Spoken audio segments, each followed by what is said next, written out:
Hello students, कैसे हैं आप सभी लोग। उम्मीद कर रहा हूं आप सभी लोगों की पढ़ाई बहुत अच्छी चल रही होगी। जैसा कि स्टूडेंट्स आप सभी को पता है कि हमारे बोर्ड एग्जामिनेशंस बहुत जल्दी स्टार्ट होने वाले हैं और उसी बोर्ड एग्जामिनेशंस में प्रैक्टिकल जो हमारे 25 जनवरी से स्टार्ट होंगे और फरवरी में फर्स्ट वीक तक चलेंगे। तो इस प्रैक्टिकल के दौरान आप सभी बच्चों की ये बड़ी समस्या रहती है कि हम इन प्रैक्टिकल्स को कैसे समझें या प्रैक्टिकल्स के पीछे की केमिस्ट्री क्या है, एज इट इज़ प्रैक्टिकल को लिखने का तरीका क्या है। बहुत सारी छोटी छोटी समस्याएं आप सभी बच्चों की रहती हैं। तो बच्चों, मैं आपको यहाँ पर वीडियो में प्रैक्टिकल केमिस्ट्री के बारे में सबसे पहले केमिस्ट्री डिस्कस करूँगा। जब प्रैक्टिकल की केमिस्ट्री डिस्कस हो जाएगी देन उसके बाद मैं प्रैक्टिकल को कैसे लिखा जाता है, प्रैक्टिकल में क्या क्या लिखना होता है, ये सारी बातों को एक एक करके डिस्कस करूँगा। तो मैं चाहूँगा कि प्रैक्टिकल केमिस्ट्री के जो वीडियोस मैं बना रहा हूँ उस वीडियोस में आप सभी लोग एक कंटिन्यूएशन के साथ जुड़े। मैं स्लाइड्स बना करके रखा हुआ हूँ। मैं कोशिश करूँगा कि कम समय में आपको मैं ज़्यादा चीज़ डिलीवर करूँ और बेहतर तरीके से मैं उसकी केमिस्ट्री आपको डिस्कस कर पाऊँ। तो जो भी बच्चे प्रैक्टिकल्स को सीखना चाहते हैं या फिर जो भी टीचर्स अपने बच्चों को प्रैक्टिकल सिखाना चाहते हैं और बच्चों से कहीं ना कहीं उनका इंटरेक्शन रेगुलर नहीं हो पाता है, मैं उनसे भी रिक्वेस्ट करूंगा कि इस वीडियोस के माध्यम से आप अपने बच्चे को प्रैक्टिकल की शुरुआती नॉलेज दे सकते हैं। बाकी सारी चीज़ें आप खुद इसको एनहेंस कर सकते हैं। मैं प्रयास कर रहा हूं, उम्मीद करूंगा आप सभी लोगों का इस प्रयास में सहयोग प्राप्त होगा और आप सभी लोग इस वीडियोस को ज़रूर पसंद करेंगे। मेरा प्रयास ऑनवर्ड्स जब तक प्रैक्टिकल का मैं पूरा वीडियोस नहीं बना लेता हूं तब तक मैं जारी रखूंगा। तो आइए बच्चों, सबसे पहले हम बात करते हैं हमारे 30 नंबर के केमिस्ट्री प्रैक्टिकल में 15 नंबर इंटरनल, 15 नंबर एक्सटर्नल। जो एक्सटर्नल प्रैक्टिकल्स होते हैं उसको लेने के लिए एग्जामिनर्स बाहर से आते हैं। बच्चों, इसके बाद जब एग्जामिनर्स आ जाते हैं तब हम बच्चों को 3 प्रैक्टिकल्स को करने के लिए देते हैं जिनकी मार्किंग होती है 4 मार्क्स का एक प्रैक्टिकल, 4 मार्क्स का दूसरा प्रैक्टिकल, 3 मार्क्स का तीसरा प्रैक्टिकल, 4, 4, 8 एंड 3, 11 और 4 मार्क्स का वाइबा, मतलब मौखिक क्वेश्चंस। तो बच्चों, इस तरह से टोटल 15 नंबर का डिविजन्स है। इन डिविजन्स में हमारा मेन फोकस रहता है कि हम प्रैक्टिकल की कॉपी में अच्छे तरीके से प्रैक्टिकल को करने के बाद लिखें और जो हमसे मौखिक क्वेश्चन पूछे जाएं उन मौखिक क्वेश्चनों का हम बेहतर तरीके से आंसर दें। बच्चों, मौखिक क्वेश्चन में क्या पूछा जाता है, मौखिक क्वेश्चनों को तैयार करने का उद्देश्य, हमारा मेन उद्देश्य होगा जब हम उन मौखिक क्वेश्चनों को स्टडी करेंगे तो उन मौखिक क्वेश्चनों का जो क्रोनोलॉजी है, क्रम है, वही क्रम हम सीखेंगे और सीखने के तुरंत बाद हम उसको प्रैक्टिकल पार्ट में कन्वर्ट कर देंगे। मतलब हम दोनों चीज़ें सीखेंगे साइमल्टेनियसली कि वाइवा में क्या पूछा जाता है और वाइवा में जो पूछा जाता है उसके पूछने का क्रम अगर हम सीख लेंगे तो हम ऑटोमेटिकली सीख जाएंगे कि हमें प्रैक्टिकल में करना क्या होता है, प्रैक्टिकल में हमें लिखना क्या होता है। तो आइए सबसे पहले शुरुआत करते हैं अपने पहले टाइप के प्रैक्टिकल की। बच्चों, आप सभी लोगों को क्लास 12th में जो पहला प्रैक्टिकल लिखना होता है वह होता है अम्लीय क्षारीय मूलक वाला प्रैक्टिकल। कुछ लोग कहते हैं रेडिकल टेस्ट वाला प्रैक्टिकल हम लोगों को लिखना होता है। बच्चों, एग्जैक्टली प्रैक्टिकल क्या होता है उसके बारे में मैं थोड़ा उद्देश्य आपको बताना चाहूँगा।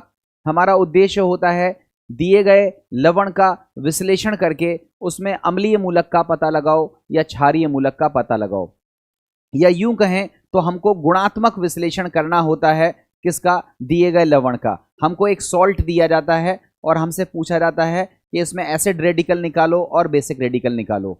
तो बच्चों, क्या होता है ये गुणात्मक विश्लेषण, क्या होते हैं ये अम्लीय मूलक, क्या होते हैं ये क्षारीय मूलक, इनको हम किस तरह से डिवाइड करते हैं, किस तरह से हम वर्गीकृत करते हैं और इनका परीक्षण कैसे किया जाता है, इनके परीक्षणों के पीछे की केमिस्ट्री क्या है, आइए हम लोग बिना देर किए हुए इन्हीं सब के बारे में सीखते हैं। सबसे पहले बच्चों, पहला क्वेश्चन आता है कि गुणात्मक विश्लेषण क्या होता है। तो बच्चों, आपको मैं बता दूं कि हमको कोई सॉल्ट दिया है, उस सॉल्ट में हमसे पूछा है कि क्या इसमें अमोनियम आयन मौजूद है, क्या इसमें क्लोराइड आयन मौजूद है, अगर हमसे पूछा जाएगा क्या इसमें मौजूद है और हम कहेंगे कि मैं 2 मिनट में टेस्ट करके बता रहा हूं, तो उस टेस्ट करने का जो प्रोसीजर है, मीन्स हम लोगों को ये पता लगाना है कि दिए गए सॉल्ट में क्या है और क्या नहीं है। मतलब हम लोगों को जो निर्णय देना है, अपना जो रिजल्ट देना है, वो यस और नो में देना है। यस और नो का मतलब है कि अगर हमारे सॉल्ट में अमोनियम रेडिकल मौजूद है तो हम कहेंगे यस, अमोनियम जो रेडिकल है वो हमारे सॉल्ट में मौजूद है। अगर हमारे में क्लोराइड रेडिकल मौजूद है तो हम कहेंगे हाँ, हमारे में क्लोराइड रेडिकल मौजूद है, और अगर नहीं है तो हम कहेंगे नहीं, मौजूद नहीं है। तो हमको एक सॉल्ट दिया हुआ है और हमें उस सॉल्ट में रेडिकल का यस और नो में निर्णय लेना है कि मौजूद है या नहीं है। इस चीज को हम बोलते हैं कि हम क्वालिटी टेस्ट कर रहे हैं। दैट मीन्स हम क्वालिटी के बारे में बता रहे हैं कि इसमें ये प्रेजेंट है या नहीं है, और इसी को हम बोलते हैं गुणात्मक विश्लेषण, या इसी को हम बोलते हैं क्वालिटेटिव एनालिसिस। क्वालिटेटिव एनालिसिस में हमें एक सॉल्ट दिया जाएगा और आप सभी को पता है कि जो सॉल्ट होता है वो कैसे बनता है। तो आप कहोगे सर एसिड की रिएक्शन जब हम बेस से कराते हैं तो हमको क्या प्राप्त होता है? सॉल्ट। अब जो सॉल्ट होता है उस सॉल्ट को हम यहाँ एक एग्जाम्पल्स के माध्यम से सीखने की कोशिश करते हैं और ये बताने की कोशिश करते हैं कि अम्लीय मूलक क्या है, क्षारीय मूलक क्या है, या कहें तो एसिड रेडिकल्स क्या है और बेसिक रेडिकल्स क्या है। तो आइए देखते हैं।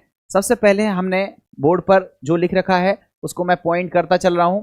बच्चों, हमने सबसे पहले क्या चीज लिख रखी है कि गुणात्मक विश्लेषण, अभी हाल मैंने सिखाया। दूसरी हेडिंग मैंने क्या लिखी है? अम्लीय मूलक एवं क्षारीय मूलक की पहचान कैसे करते हैं। उसको करने के पहले हम सीखते हैं कि क्या होते हैं मूलक। देखो बच्चों, ये हमारे पास है अमोनियम हाइड्रोक्साइड। ये क्या है? क्षार है, नाम है इसका अमोनियम हाइड्रोक्साइड। ये हमारे पास है HCl जो कि एक एसिड है और जिसका नाम है हाइड्रोक्लोरिक एसिड। बच्चों, ये हमारा सॉल्ट है। देखो, एसिड और बेस की जब हम रिएक्शन कराएंगे तो क्या बनेगा? सॉल्ट। और उस सॉल्ट का नाम क्या है? Ammonium chloride. बच्चों, इस अमोनियम क्लोराइड को अगर हम देखें तो अमोनियम क्लोराइड में 2 तरह के आयन मौजूद हैं। एक आयन का नाम है NH4+ और दूसरे आयन का नाम है Cl-। NH4 को हम लोग बोलते हैं, चूंकि ये क्षार से प्राप्त हुआ है। देखो, NH4+ की प्राप्ति कहाँ से हुई है? NH4OH से हुई है, क्षार से हुई है। इसलिए NH4+ को हम क्या बोलेंगे? क्षारीय मूलक, या इसी को हम भास्मिक मूलक भी कहते हैं, या इसी को हम बेसिक रेडिकल कहते हैं। जो Cl- है, देखो बच्चों, वो कहाँ से आया हुआ है? HCl से आया हुआ है, इसलिए इसको हम अम्लीय मूलक या एसिड रेडिकल्स कहते हैं। अब बच्चों, इस एग्जाम्पल के बाद हम एक एग्जाम्पल सीखने की और कोशिश करते हैं जिससे चीज़ों को और बेहतर तरीके से मैं आपको सिखा पाऊँ। बच्चों देखो, दूसरा एग्जाम्पल मैंने आपको लिया है। एक अम्ल लिया है जिसका नाम है H2SO4, नाम जानते हो सल्फ्यूरिक एसिड। एक बेस लिया है जिसका नाम हमारे पास पता है क्यूप्रिक हाइड्रोक्साइड। अगर इस बेस और एसिड की रिएक्शन कराएं तो हमको क्या प्राप्त होता है? सॉल्ट। और इस सॉल्ट को देखें तो इसमें 2 तरह के रेडिकल्स हैं। एक है Cu2+ जो कि हमको क्षार से प्राप्त हुआ है, इसलिए ये क्या है? बेसिक रेडिकल है। और एक है SO4 2- जो कि हमको अम्ल से प्राप्त हुआ है, इसको हम क्या बोल रहे हैं? Acid radicals. बच्चों, अब आपको एक चीज तो समझ में आ गई होगी कि सॉल्ट जो है वो 2 तरह के रेडिकल से मिलके बनता है। एक एसिड से जो मिलता है वो कहलाता है एसिड रेडिकल, जो बेस से मिलता है उसको बोलते हैं बेसिक रेडिकल या क्षारीय मूलक, या फिर उसको भास्मिक मूलक भी कहते हैं। अब बच्चों, इनका टेस्ट करते कैसे हैं? इनका परीक्षण कैसे करते हैं कि क्या है क्या नहीं है, कौन सा मौजूद है कौन सा मौजूद नहीं है? तो इनका परीक्षण करने के लिए हम स्टेप बाय स्टेप चलेंगे। पहले हम किसको पढ़ेंगे? अम्लीय मूलकों को। जब हम अम्लीय मूलकों को पूरा पढ़ लेंगे तब हम किस पर आएंगे? क्षारीय मूलकों पर। तो हमारी पहली स्ट्रेटजी है कि हम लोगों को अम्लीय मूलकों के बारे में पढ़ना है। तो बच्चों, अम्लीय मूलकों के बारे में देखिए। देखो बच्चों, हमने हेडिंग लिखी हुई है, ध्यान से देखना बच्चों, सारा चीज बोर्ड पर मौजूद है। आपको कम टाइम में मैं बताना चाहता हूं, इसलिए मैंने ऐसा लिख रखा है जिससे समय कम लगे और आपको चीजें बेहतर तरीके से मैं समझा पाऊं। ठीक है, थोड़ा कम समय में मैं बताना चाहता हूं, इसलिए ये चीज लिखी हुई है। आप सभी लोग स्क्रीनशॉट लेते जाइएगा और जब पूरा कंटेंट हो जाए, जब पूरा कंटेंट हो चुके तो आप इसको बढ़िया तरीके से नोट डाउन कर लीजिएगा जिससे चीजें आपको समझ में आ जाएं। ठीक है, देखो हमारी हेडिंग है अम्लीय मूलकों का वर्गीकरण, क्लासिफिकेशन ऑफ एसिड रेडिकल्स। बच्चों हमने अम्लीय मूलकों को 3 भागों में बांटा है। पहला है जिसको बोलते हैं ग्रुप नंबर 1, दूसरा है जिसको हम बोलते हैं ग्रुप नंबर 2, और तीसरा है जिसको हम बोलते हैं ग्रुप नंबर 3। बच्चों जो ग्रुप नंबर 1 है उसमें हमने वह रेडिकल्स रखे हुए हैं जिनका टेस्ट करने के लिए हम क्या यूज करते हैं, तनु HCl या फिर तनु H2SO4, डाइल्यूट HCl या फिर डाइल्यूट H2SO4 का अगर हम यूज करते हैं और हमारे रेडिकल्स अगर हमको प्राप्त हो जाते हैं तो उसको हम किस ग्रुप में रखते हैं, ग्रुप नंबर 1 में। ध्यान से समझना बच्चों, हमारे पास सॉल्ट है, ठीक है, उस सॉल्ट का टेस्ट करने के लिए हम सबसे पहले क्या करते हैं, डाइल्यूट H2SO4 मिलाते हैं, या फिर डाइल्यूट H2SO4 नहीं है तो डाइल्यूट HCl मिलाएंगे, दोनों में से कोई एक चीज मिलाएंगे। डाइल्यूट HCl मिला दो या फिर डाइल्यूट H2SO4 मिला दो। अगर हमारा रिजल्ट आता है तो इसका मतलब वो रेडिकल्स किस ग्रुप का है, ग्रुप नंबर 1 का है।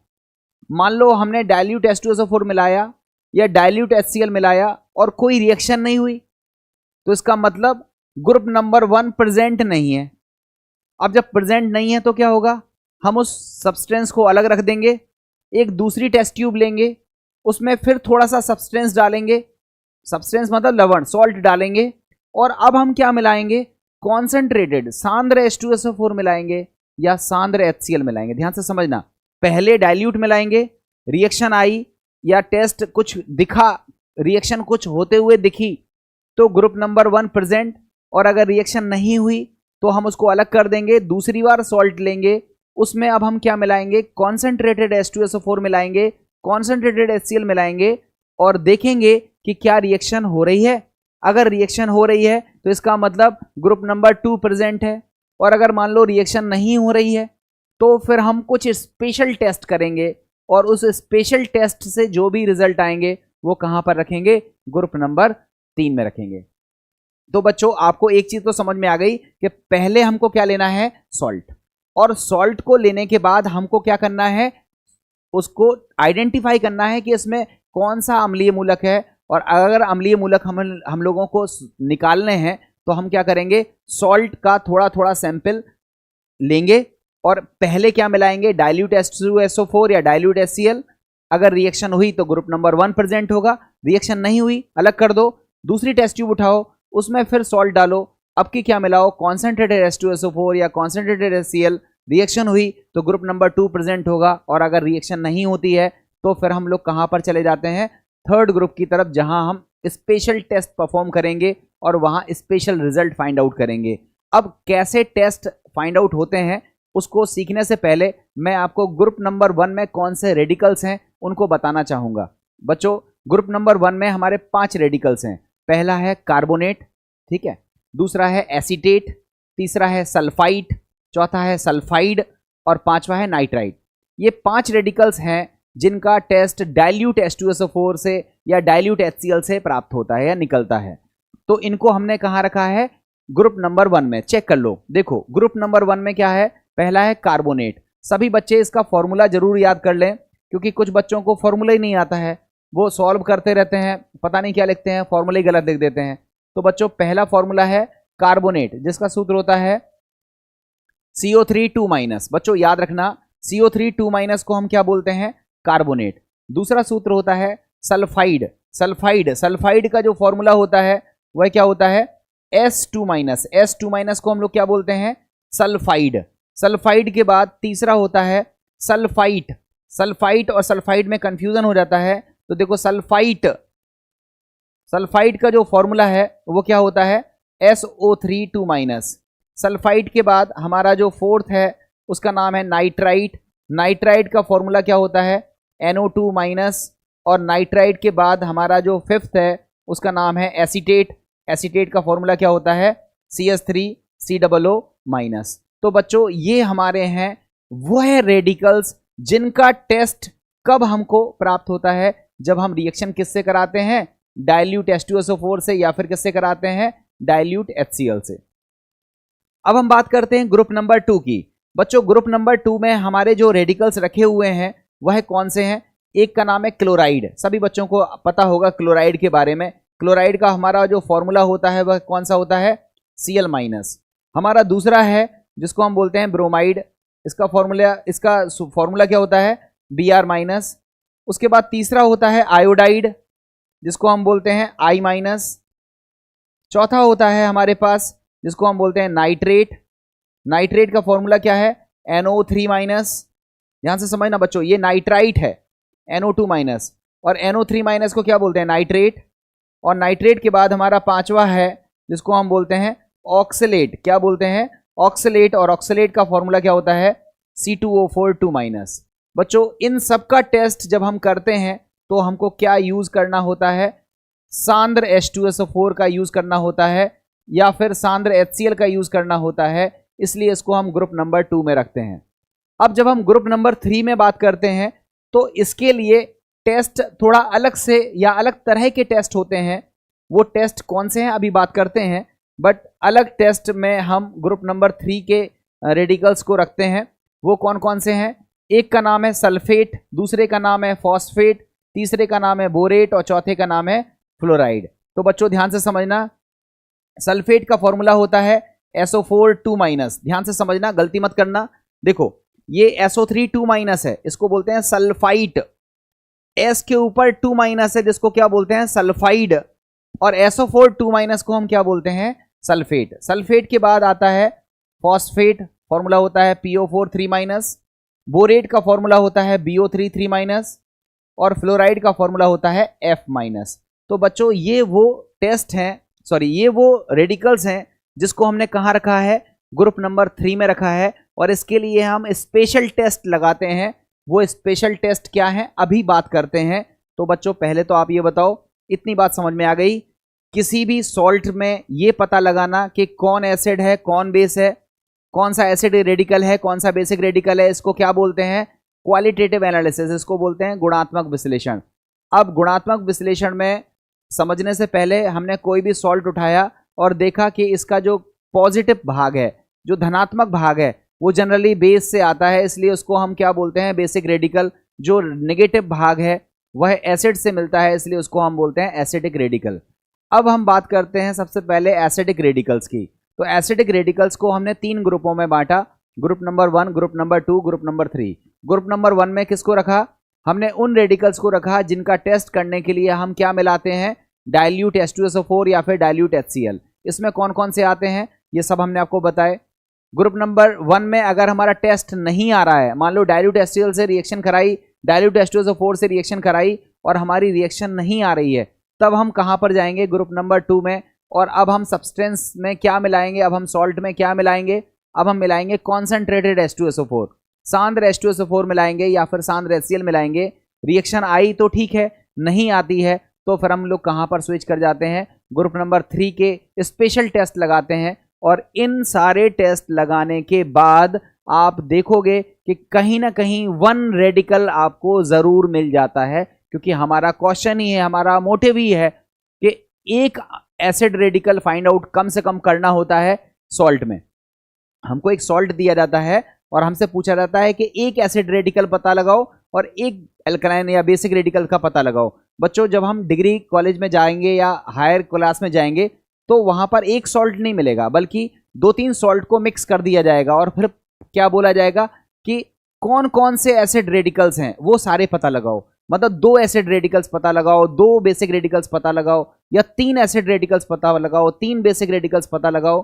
तो उनका फिर परफॉर्मेंस, उनका तरीका अलग होता है।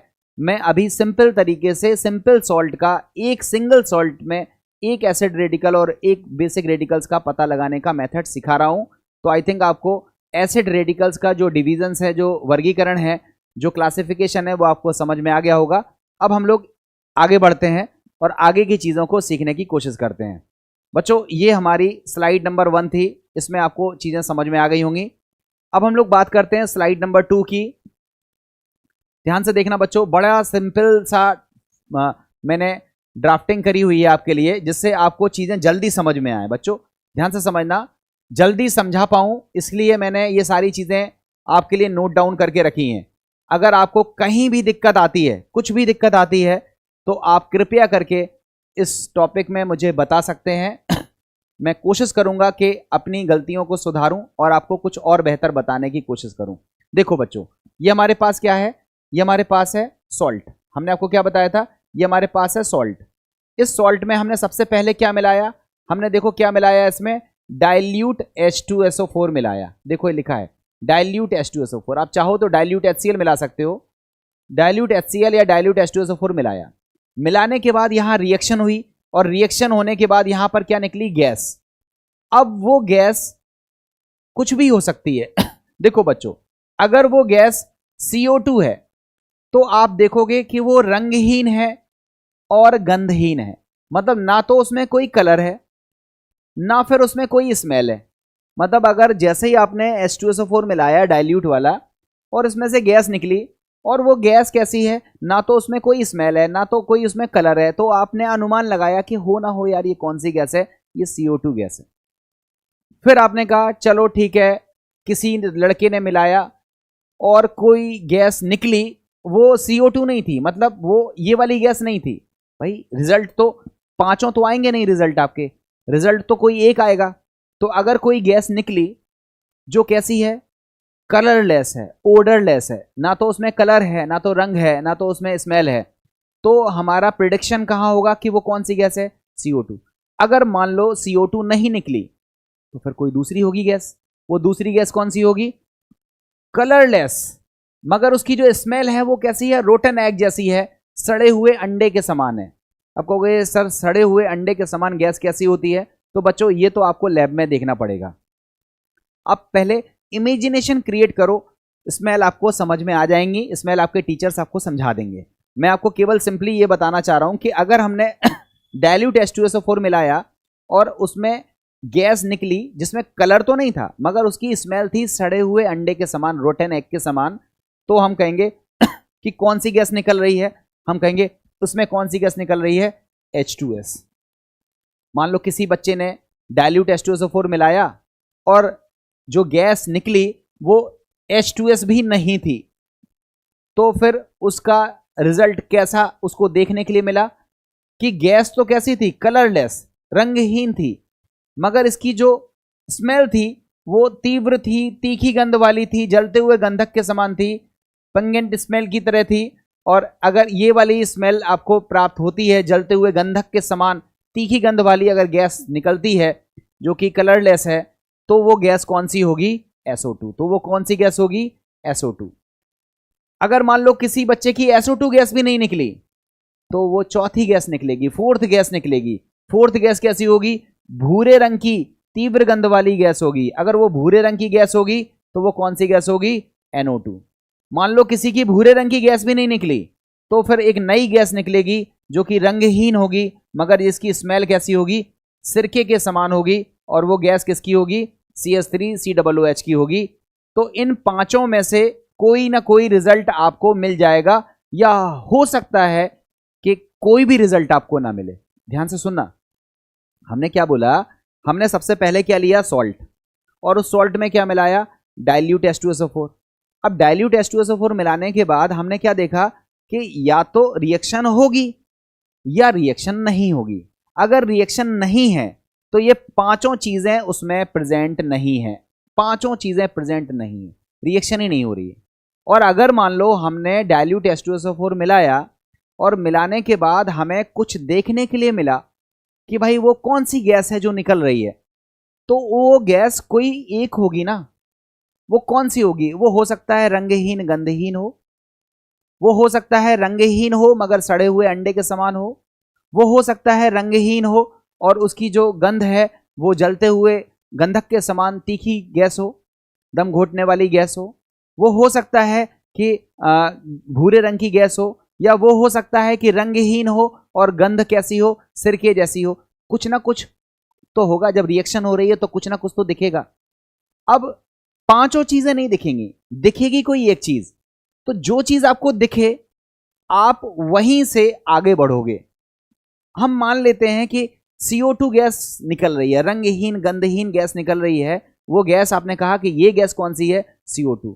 कोई पूछ ले कि सर कैसे पता लगाओगे कि ये गैस CO2 है? क्या कोई और गैस नहीं होती है जो रंगहीन है, गंधहीन है? जैसे ऑक्सीजन, आप बताओ सांस लेते हो, क्या आपको ऑक्सीजन दिखती है कि ये देखो हरे पीले रंग की ऑक्सीजन है? ऐसा तो नहीं होता है। आप सांस लेते हो तो कहीं सांस लेने में स्मेल तो नहीं आती है कि ऑक्सीजन गैस से सांस ले रहे हैं। तो आप देखो ऑक्सीजन गैस भी ही रंगहीन गंधहीन है, ठीक है, CO2 गैस भी रंगहीन गंधहीन है। तो आप कैसे आइडेंटिफाई करोगे कि जो गैस निकल रही है वो डेफिनेटली CO2 गैस है? इसका पता कैसे लगाओगे? तो इसका पता लगाने के लिए हम अगले स्टेप में जाते हैं। पहले स्टेप में हम अनुमान लगाते हैं, दूसरे स्टेप में हम कंफर्मेशन करते हैं। तो पहला टेस्ट कहलाता है प्राइमरी टेस्ट और दूसरा टेस्ट कहलाता है कंफर्मेटरी टेस्ट, या जिसको हम बोलते हैं संपुष्टि परीक्षण या संतुष्टि परीक्षण, जिसमें हम आगे कंफर्म करते हैं कि हाँ ये गैस निकल रही थी, ये गैस तो यही है, इसको कंफर्म करते हैं। तो बच्चों पहले इतनी चीज में दिक्कत तो नहीं होनी चाहिए। इसको अगर आपको समझ में आ गया है तो हम लोग आगे की तरफ बढ़ते हैं। देखो आगे की तरफ हम लोग बढ़ते हैं और नेक्स्ट सेगमेंट पर बात करते हैं कि कैसे गैस निकलती है। कैसे गैस निकलती है, आखिर वो कौन सी रिएक्शन है जिसके होने के बाद गैस डेवलप होती है? तो थोड़ी देर के लिए सोचो, थोड़ी देर के लिए सोचो। हमारे पास जो सॉल्ट है, हमारे पास जो सॉल्ट है, हमारे पास जो लवण है, वो लवण हमने मान लिया कौन सा है? कार्बोनेट है। मान लिया हमने लवण का नाम है Na2CO3। देखो बच्चों ये हमारे पास लवण है Na2CO3। हम आपसे पूछें कि Na2CO3 में क्या क्या मौजूद है, तो आप बोलोगे सर एक तो है Na+ और दूसरा है CO3 2-। तो आपसे बताओ, अगर हम फॉर्मूला बता दें आपको तो आप कहोगे Na2CO3 में सोडियम कार्बोनेट में कौन सा अम्लीय मूलक है? तो आप कहोगे कार्बोनेट। कौन सा मूलक है? कार्बोनेट। तो हम कहेंगे अच्छा कार्बोनेट है तो कैसे टेस्ट करोगे? तो आप कहोगे कार्बोनेट है तो आप पहले Na2CO3 को मतलब सॉल्ट को किस में ले लो? टेस्ट ट्यूब में ले लो, परख नली में ले लो, और उसमें क्या मिला दो? Dilute H2SO4। जब हम उसमें डाइल्यूट H2SO4 मिलाएंगे तो कौन सी गैस निकलेगी? CO2 गैस निकलेगी। CO2 गैस क्यों निकलेगी उसको देखो। देखो जो कार्बोनेट है वो रिएक्शन करता है किससे? H2SO4 से। रिएक्शन करने से क्या बनता है? H2CO3, जिसको कार्बोनिक एसिड कहते हैं। ये अनस्टेबल होता है और हल्का सा गर्म करने पे देखो टूट जाता है, और टूटने के बाद कौन सी गैस देता है? CO2 गैस देता है। और CO2 गैस कैसी है?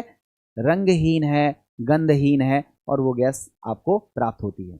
मान लो CO2 गैस मतलब मान लो कार्बोनेट नहीं है, हमारे सॉल्ट में कार्बोनेट है ही नहीं, तो फिर कुछ और होगा, कुछ और होगा। मान लेते हैं हमारा सॉल्ट कौन सा है? मान लेते हैं हमारा सॉल्ट कौन सा है? Na2S, जिसका नाम क्या है? Sodium sulphide. हमारे पास सॉल्ट है, एक नया सॉल्ट है जिसका नाम है Na2S। हमने आपको Na2S दिया है। आप बताओ Na2S अगर हम आपको दे दें, फॉर्मूला लिख दें, और हम आपसे पूछें इस फॉर्मूले को देख करके आपको क्या पता चलता है, तो आप बोलोगे सर इसमें एक तो Na+ है और दूसरा क्या है? S2- है। तो हमने कहा S2- का नाम क्या होता है? आपने कहा सर S2- का नाम होता है सल्फाइड। क्या नाम होता है? सल्फाइड। हमने कहा सल्फाइड का टेस्ट कैसे करते? तो आपने कहा सर आपने सिखाया था सल्फाइड वाला सॉल्ट ले लो, सल्फाइड वाला सॉल्ट ले लो और उसमें क्या मिला दो? Dilute H2SO4। अगर सड़े हुए अंडे जैसी गंध निकलती है, रंगहीन गैस होगी और उसकी गंध कैसी है? सड़े हुए अंडे के समान, तो फिर उसमें कौन सा रेडिकल मौजूद है? सल्फाइड मौजूद है। तो सल्फाइड का टेस्ट कैसे किया जाता है? उसका केमिस्ट्री देखो। देखो सल्फाइड अगर मौजूद होगा तो वो H2SO4 से रिएक्शन करेगा और देखो कौन सी गैस बनाएगा? H2S। और ये जो गैस कैसी होती है? रंगहीन है, मगर स्मेल कैसी है? सड़े हुए अंडे के समान है। तो अगर ये वाली गैस निकलती है तो हमको क्या पता चलता है कि उसमें कौन सा रेडिकल मौजूद है? सल्फाइड। अगर CO2 गैस निकलती है तो हमें क्या पता चलता है कि उसमें क्या मौजूद है? कार्बोनेट। अब मान लो कार्बन डाइऑक्साइड गैस नहीं निकली, अब मान लो सल्फाइड गैस भी नहीं निकली, सॉरी H2S गैस भी नहीं निकली, तो अब हमारा दिमाग ठनक गया। हमने सोचा कि फिर वो कैसी गैस है? हमने फिर माना कि तीसरा एक सॉल्ट है, हमने एक तीसरा सॉल्ट दे के रखा है, उस सॉल्ट का नाम है Na2SO3। इसका नाम क्या है? इसका नाम है सोडियम सल्फाइड। इसका नाम क्या है? Sodium sulphide. तो बच्चों सोडियम सल्फाइड सॉल्ट किस में टूटेगा? आपने कहा सर Na+ में टूटेगा, और किस में टूटेगा? तो SO3 2- में टूटेगा। आप बताओ SO3 2- को क्या बोलते हैं? SO3 2- को बोलते हैं सल्फाइट। क्या बोलते हैं? सल्फाइट। तो अगर हमारे सॉल्ट में सल्फाइट रेडिकल है तो उसका टेस्ट कैसे होगा? तो आपने कहा सर सॉल्ट लेंगे और उसमें क्या मिलाएंगे? डाइल्यूट H2SO4 या फिर डाइल्यूट HCl। और अगर मिलाने के बाद हमको गैस मिले, कौन सी गैस मिले?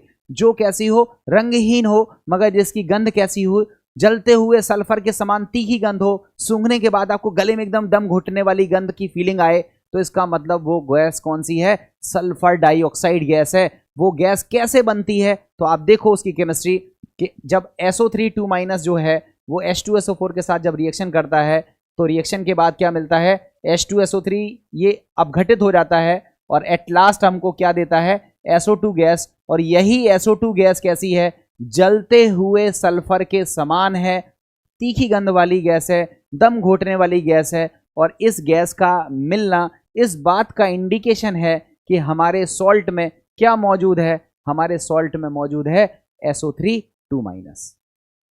अब बच्चों देखते हैं कि माना हमारी गैस CO2 नहीं निकली, कोई रंगहीन गंधहीन नहीं थी, हमारी गैस में तो सड़े अंडे जैसी गंध भी नहीं थी, हमारी गैस जलते हुए सल्फर के समान भी नहीं थी, हमारी गैस तो भूरे रंग की थी। और आप बताओ अगर हमको भूरे रंग की गैस, अगर हमको भूरे रंग की गैस मिलती हुई दिख जाए तो भूरे रंग की गैस का मिलना हमें क्या बात को इंडिकेट करेगा? उसको सोचो, भूरे रंग की गैस कैसे मिलेगी? उसके लिए हमने फिर से एक नया सॉल्ट सोच लिया, उसका नाम था NaNO2। ये बच्चों देखो NaNO2 सोडियम नाइट्राइड। आप बताओ ये किस में टूटेगा? तो आपने कहा सर ये टूटेगा Na+ में, और किस में टूटेगा? NO2- में। तो आप बताओ इसका नाम क्या है? इसका नाम है नाइट्राइट। इस रेडिकल का नाम क्या है? नाइट्राइट। तो अगर हमारे पास नाइट्राइट है तो हम क्या करेंगे? हम उसमें डाइल्यूट H2SO4 डालेंगे, और डाइल्यूट H2SO4 डालने के बाद अगर वहां पर हमें भूरे रंग की गैस मिलती है तो वो भूरे रंग की गैस होती है नाइट्रोजन डाइऑक्साइड की। NO2 की गैस का कलर होता है भूरा, और NO2 गैस का बनना हमको इस बात का इंडिकेशन है कि उसमें कौन सा रेडिकल मौजूद है? उसमें रेडिकल मौजूद है NO2-। रिएक्शन कैसे होती है? देखो NO2- H2SO4 से रिएक्शन करके क्या बनाता है? HNO2, और HNO2 अपघटित होकर के देखो हमको कौन सी गैस देता है? NO और NO2। और इस गैस का जो कलर होता है वो भूरा होता है, और यही भूरे रंग की गैस जो हमको मिलती है, यही गैस हमको बताती है कि हमारे उस सॉल्ट में कौन सा रेडिकल मौजूद है? तो NO2-। अब फॉर एग्जाम्पल हमारी गैस का कलर भूरा भी नहीं है, ना रंगहीन है, ना गंधहीन है, ना सड़े हुए अंडे के समान गैस निकली, ना गैस निकली जिसकी गंध जलते हुए सल्फर के समान भी नहीं थी, और हमारी गैस जो है वो भूरे रंग की भी नहीं थी। हमारी गैस तो बड़ी अटपटी थी, उसमें जो गंध आ रही थी वो सिरके के समान आ रही थी। सिरका जनरली अचार में डलता है, आपने अचार के दौरान देखा होगा, स्मेल सिरके की सब लोग जानते होंगे। न जानते हो, विनेगर आपका मार्केट में मिलता है, उससे आप स्मेल समझ सकते हैं कि सिरके की गंध आती है। तो अगर सिरके की गंध आती है तो किस वजह से आती है? थोड़ा सोच के देखो। मान लो हमारे सॉल्ट का नाम है CH3COONA, इसका नाम है सोडियम एसीटेट। अब बताओ सोडियम एसीटेट किस में टूटेगा? तो आप बोलोगे CH3COO- में टूटेगा, और किस में टूटेगा? Na+ में। हम पूछें कि इसको क्या बोलते हैं? आप कहोगे इसको बोलते हैं एसीटेट। हमने कहा अगर एसीटेट हमारे पास है, अगर हमारे पास एसिड रेडिकल में क्या मौजूद है? एसीटेट मौजूद है। तो एसीटेट का टेस्ट करने के लिए हम लोग क्या करते हैं? एसीटेट का टेस्ट करने के लिए हम उसमें क्या मिलाते हैं? Dilute H2SO4। और डाइल्यूट H2SO4 जब रिएक्शन करता है तो हमको क्या बनता है? एसिटिक अम्ल। और इसकी जो गंध है वो सिरके के समान होती है। तो सिरके के समान अगर आपको गंध निकलती हुई दिखती है तो इसका मतलब वो गंध किस चीज़ की है? एसिटिक अम्ल की है। और ये गंध जब हमको सिरके के समान दिखाई देती है तो ये हमको बताता है कि हमारे उस सॉल्ट में कौन सा रेडिकल है, कौन सा एसिडिक रेडिकल है? तो आंसर है CH3COO-। तो बच्चों आप बताओ, इसमें किसी बच्चे को दिक्कत नहीं होनी चाहिए। तो अगर हम आपसे पूछें ग्रुप नंबर 1 का टेस्ट कैसे करते हैं, तो आप बोलोगे सबसे पहले हम सॉल्ट लेंगे, सॉल्ट लेने के बाद उसमें डाइल्यूट H2SO4 मिलाएंगे, डाइल्यूट H2SO4 नहीं है तो डाइल्यूट HCl मिलाएंगे, रिएक्शन होगी अगर, तो फिर उसका ऑब्जर्वेशन देखेंगे कि वो गैस कैसी है। रंगहीन गंधहीन है तो CO2, रंगहीन सड़े अंडे जैसी गैस है तो H2S, रंगहीन जलते हुए सल्फर के समान तीखी गंध वाली दम घोटने वाली गैस है तो SO2, अगर भूरे रंग की गैस है तो NO2, और अगर सिरके जैसी गंध वाली गैस है तो CH3COOH होगी। इस गंध से, इस कलर से हम क्या अनुमान लगाएंगे कि हमारे उस सॉल्ट में कौन सा रेडिकल मौजूद है? या तो कार्बोनेट होगा।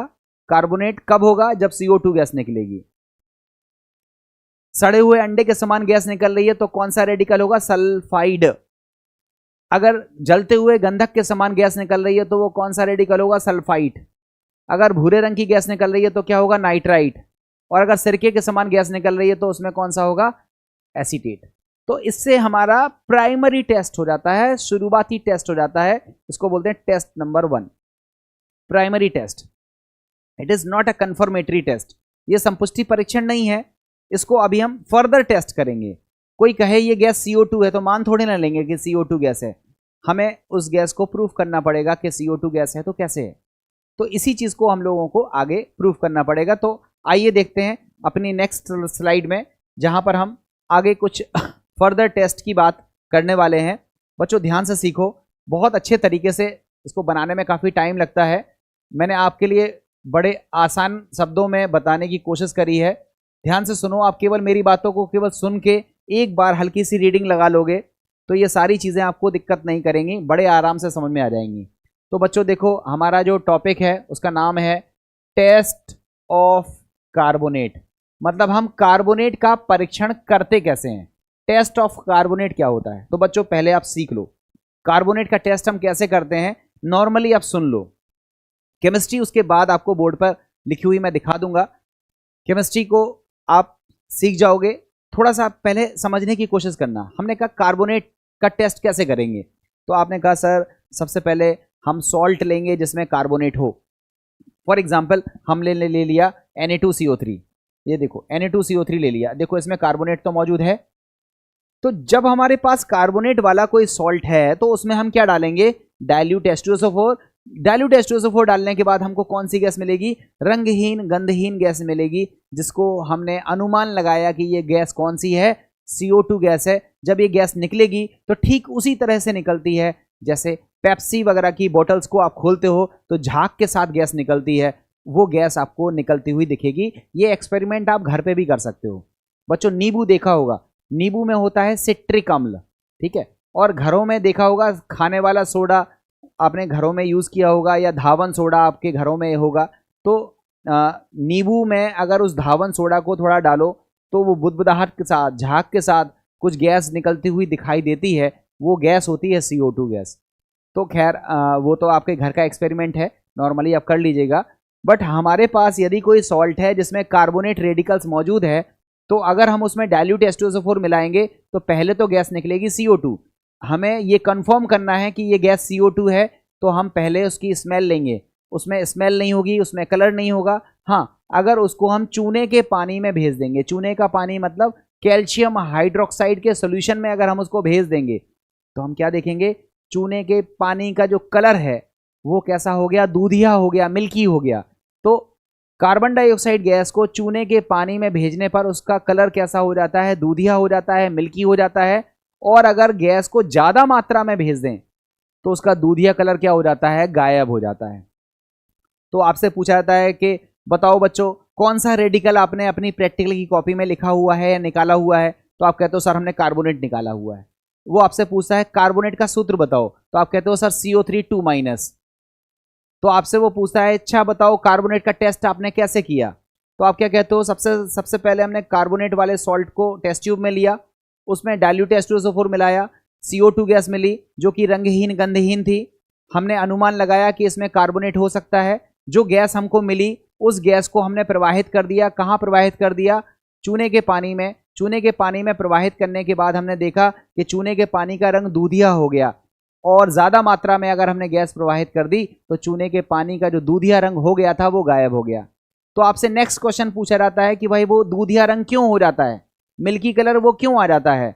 आप हमें उसकी केमिस्ट्री बताओ, क्यों मिल्की रंग आता है, क्यों दूधिया कलर आता है? और अगर कलर गायब हो गया तो वो क्यों हो गया, उसकी केमिस्ट्री बताओ, मतलब उसकी रिएक्शन बताओ। तो आपको याद रखना है कि जब CO2 गैस को हम चूने के पानी में भेजते हैं तो बन जाता है कैल्शियम कार्बोनेट, और कैल्शियम कार्बोनेट की बनने की वजह से उसका कलर कैसा हो जाता है? मिल्की।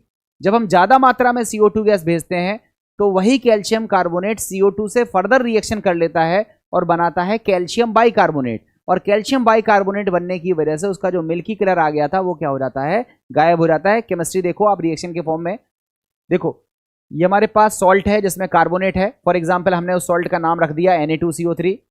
हमने इसमें क्या मिलाया, डाइल्यूट H2SO4, कौन सी गैस निकली, CO2। CO2 को कहाँ भेजा, चूने के पानी में। चूने के पानी का फॉर्मूला होता है CaOH का होल ट्वाइस, इसका जलीय विलयन है। हमने भेजा, गैस का कलर कैसा हो गया, दूधिया हो गया। दूधिया क्यों हो गया, उसकी केमिस्ट्री देखो, कैल्शियम हाइड्रोक्साइड है। CO2 गैस हमने उसमें प्रवाहित करी, क्या प्राप्त हो गया, CaCO3, कैल्शियम कार्बोनेट बन गया, और कैल्शियम कार्बोनेट बनने की वजह से उसका कलर कैसा हो गया, दूधिया हो गया।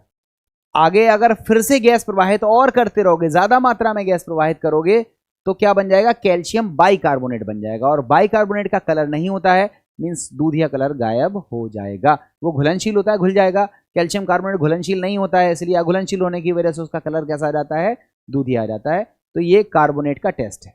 तो सभी बच्चे कार्बोनेट का टेस्ट बता सकते हैं। कार्बोनेट का ऐसा नहीं है कि एक अकेला ही टेस्ट है, चूने के पानी में प्रवाहित करने का ही टेस्ट है, ऐसा नहीं है, बहुत सारे टेस्ट होते हैं। मैंने एक टेस्ट बताया है जो ज़्यादातर आपके नोटबुक वगैरह में टीचर्स लिखाते हैं, जो आपकी प्रैक्टिकल केमिस्ट्री की किताब जब आप देखते हो तो उसमें ये वाला टेस्ट दिया रहता है, इसलिए मैंने इस टेस्ट को ज़्यादा डिस्कस किया। इसके अलावा भी बहुत सारे टेस्ट हैं जहाँ से हम कार्बोनेट का पता लगा सकते हैं। देखो बच्चों, एक एक्स्ट्रा टेक्स्ट मैंने लिखा हुआ है, उसको आप समझ लो। देखो, कार्बोनेट अगर हमारे में है तो हम उसमें क्या मिलाते हैं, बेरियम क्लोराइड का सॉल्यूशन। बेरियम क्लोराइड का सॉल्यूशन लैब में रखा रहता है, बोतल में भरा हुआ रहता है। बेरियम क्लोराइड को कार्बोनेट वाले सॉल्ट के सॉल्यूशन में डाल दो। सॉल्यूशन में डालोगे तो कार्बोनेट जो होगा वो बेरियम क्लोराइड के साथ रिएक्शन करेगा और क्या बनाएगा, बेरियम कार्बोनेट। क्या बनाएगा, बेरियम कार्बोनेट। और बेरियम कार्बोनेट अघुलनशील होता है तो नीचे बैठ जाएगा सफेद अवक्षेप के रूप में। तो कोई अगर आपसे पूछे कि कार्बोनेट का क्या कोई और टेस्ट होता है, तो आप बोलोगे हाँ होता है। कार्बोनेट वाला सॉल्ट अगर हमारे पास है तो उसका पहले एक्वस सॉल्यूशन बनाओ, जलीय घोल बनाओ, और घोल बनाने के बाद उसमें क्या मिला दो, बेरियम क्लोराइड मिला दो। बेरियम क्लोराइड मिलाने के बाद आप देखोगे कि बेरियम कार्बोनेट बनेगा जिसका सफेद अवक्षेप आपको प्राप्त हो जाएगा। ये कार्बोनेट का दूसरा टेस्ट है। कार्बोनेट के बाद हम लोग बात करते हैं नेक्स्ट टेस्ट की, जिसका नाम है, देखो टेस्ट का नाम है टेस्ट ऑफ सल्फाइड। S2- का टेस्ट कैसे होता है, आपसे पूछा जाता है कौन सा रेडिकल निकाला, आप कहते हो सर सल्फाइड निकाला। बोले सल्फाइड का सूत्र क्या होता है, आप कहते हो सर S2-। पूछता है टेस्ट कैसे किया था, तो आप कहते हो सर पहले सल्फाइड रेडिकल वाला सॉल्ट हमने लिया और उसमें क्या मिलाया, डाइल्यूट H2SO4। तो क्या हुआ सर, रंगहीन सड़े अंडे जैसी गंध निकली। तो हमें अनुमान लग गया कि वो गैस H2S है और वो मूलक कौन सा है, सल्फाइड। हाँ, उसको कंफर्म करने के लिए हमने क्या किया, हमने एक नया टेस्ट किया। जब वो गैस निकल रही थी, जब वो H2S गैस निकल रही थी, तो उस H2S गैस के संपर्क में हम क्या लेके आए, लेड एसीटेट से भीगा हुआ फिल्टर पेपर। ध्यान से समझना, लेड एसीटेट एक सब्सटेंस है, उसको आप पानी में घोलकर उसका सॉल्यूशन बनाते हो। आपके टीचर्स बना करके रखते हैं और लिखा रहता है उस पर लेड एसीटेट सॉल्यूशन।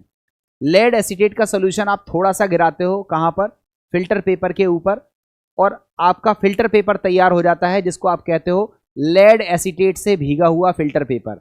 और जैसे ही फिल्टर पेपर आप पास में लाते हो, किसके पास में लाते हो, वो जो H2S गैस निकल रही थी, वो जो सड़े अंडे जैसी गैस निकल रही थी, उसके जैसे ही कांटेक्ट में आप इसको लाते हो, रिएक्शन होती है और रिएक्शन के बाद बनता है लेड सल्फाइड। और लेड सल्फाइड का जो कलर होता है वो होता है ब्लैक, मतलब फिल्टर पेपर का कलर हो जाता है काला।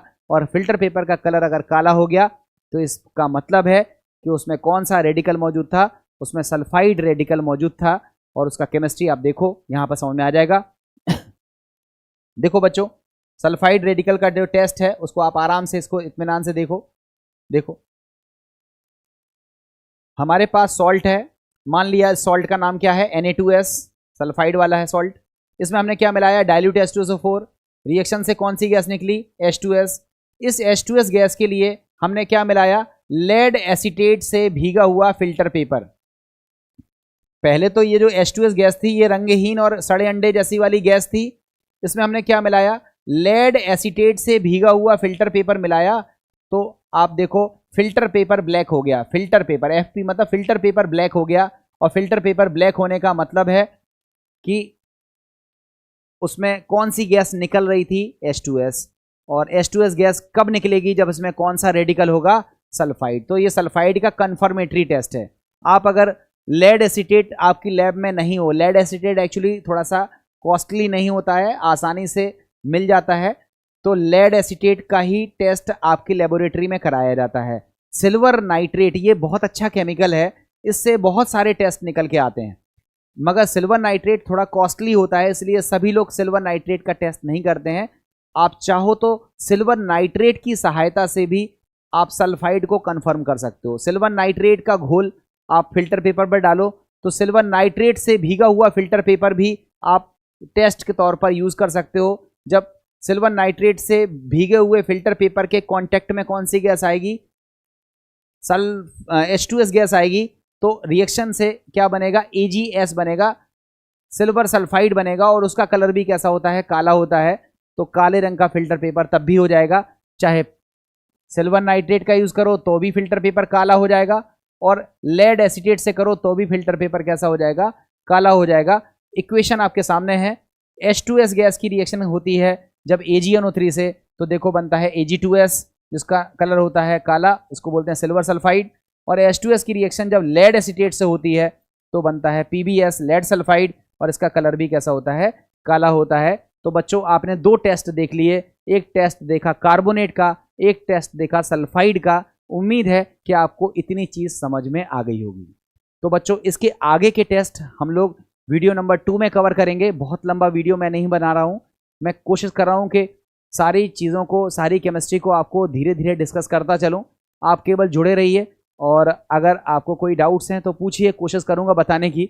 और यदि समझ में आया हो, अच्छा लगा हो, तो इस वीडियो को अपने दोस्तों को भी भेजिए और ज़्यादा से ज़्यादा बच्चों तक इसको पहुँचाइए, जिससे उनको केमिस्ट्री की जो प्रैक्टिकल की जो नॉलेज है, जो कहीं ना कहीं स्किप हो जाती है। थ्योरी तो बच्चे बहुत अच्छे पढ़ते हैं, बट प्रैक्टिकल में वीक हो जाते हैं, उन्हें नहीं समझ में आता है कि क्या केमिस्ट्री को पढ़ना है, उसके पीछे का लॉजिक क्या है।